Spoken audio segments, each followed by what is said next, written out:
quand l'État se comporte comme un voyou, parce que c'est de ça qu'il est question, l'État s'est comporté dans cette procédure comme un État voyou. Si vous estimez que vous êtes légitime dans l'action que vous menez, l'État a le pouvoir de convoquer. Lorsqu'on reste sur la description qui a été faite, la description qui est faite par des témoins, qui est faite par des proches d'Anissé, et sur la base des informations qui sont rendues par les journaux, qui ont fait des papiers par Anissé lui-même. Par Anissé lui-même avant son décès. Est-ce qu'il n'y a pas eu des insuffisances observées dans la procédure de son interpellation? Les insuffisances sont exceptionnelles. On ne peut pas... Pour que vous puissiez inscrire une mesure de garde à vue, il faudrait que vous ne perdiez pas de vue ce que dit le Code de procédure pénale, que la liberté c'est le principe. L'arrestation ou bien la garde à vue, la privation de liberté est une exception. C'est ce que dit la loi.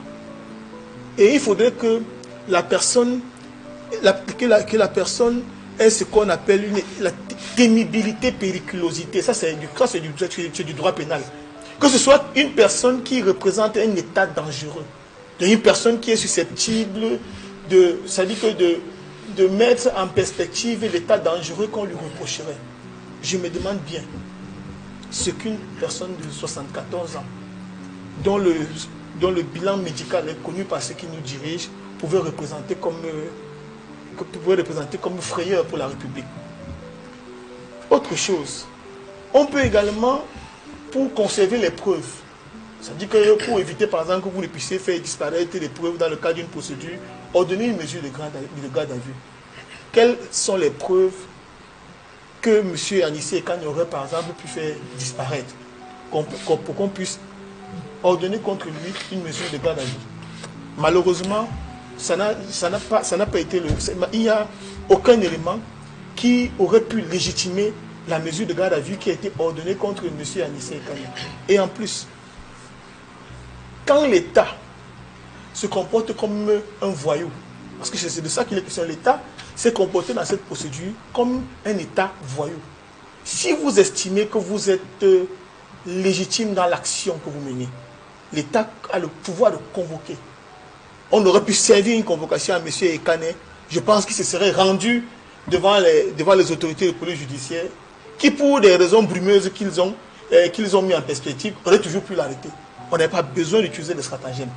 Le seul fait d'utiliser des stratagèmes vicie la procédure. Nous assistons à une accumulation d'abus. Avant l'arrestation d'Ekane, c'est une accumulation d'abus. Son neveu n'a posé aucun acte délictuel. Son chauffeur de circonstance n'a posé aucun acte délictuel. Vous voyez que on procède à une succession d'abus, une succession d'arrestations abusives pour aboutir à celle de M. Anissé Ekane. Nous sommes là dans le règne du non-droit.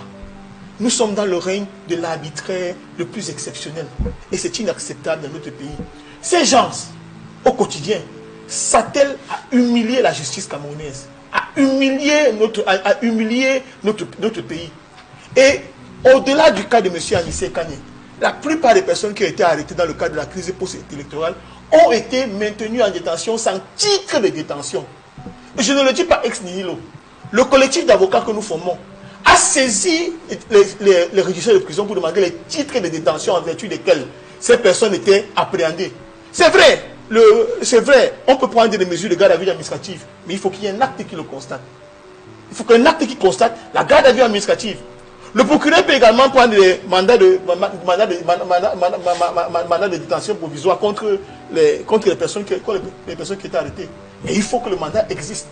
Mais malheureusement, les gens ont été pris... Alors quand vous dites titre, c'est quoi précisément? Ça doit être fait par qui? Le titre, ça doit être fait. Le procureur, par exemple, doit prendre un mandat d'arrêt. Oui. Il doit prendre un mandat d'arrêt, un mandat de détention provisoire. C'est ce mandat-là qui donne l'ordre au régisseur de prison, par exemple, de recevoir le délinquant. Et le préfet, lorsqu'il prend son acte de garde à vue administrative, il prend une décision de garde à vue administrative. Et cette décision doit exister. Et c'est par cette décision-là qu'il vous met à la disposition du régisseur de prison. Nous avons demandé ces documents-là de manière répétitive. sans pouvoir les obtenir. Et si aujourd'hui, ces documents sortent, je serais convaincu que ces documents qui étaient fabriqués a posteriori. Parce que la justice, on dit la forme n'est rien, mais rien n'est sans la forme.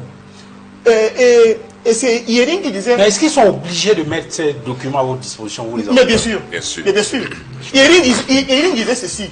Ennemi juré de l'arbitraire, la forme est la sœur jumelle de la liberté. La forme est la sœur jumelle de la liberté.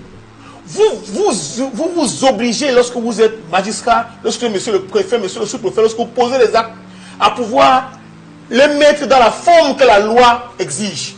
Donc, vous ne pouvez pas, par exemple, trouver une personne à la prison de Newbel, parce que même si elle a commis un crime, qu'on a pris, on allait donner au registre, et le registre, c'est de garder la personne. C'est illégal. Il faut donc qu'il y ait un acte juridique qui constate votre présence en prison.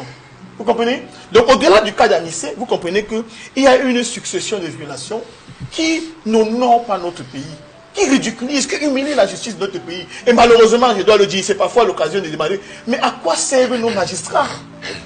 Pourquoi est-ce qu'ils ne frappent pas du poing sur la table à un moment donné?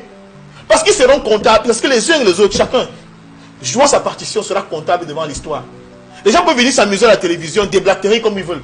Mais je dis que chacun sera comptable devant l'histoire des actes qu'il pose aujourd'hui. Et je peux vous garantir une chose. Les gens peuvent rire, et peuvent avoir des rictus, mais, et je le dis la main sur le cœur, le changement n'est pas loin. Le changement dans ce pays n'est pas loin. Et vous en serez témoin. Très bien.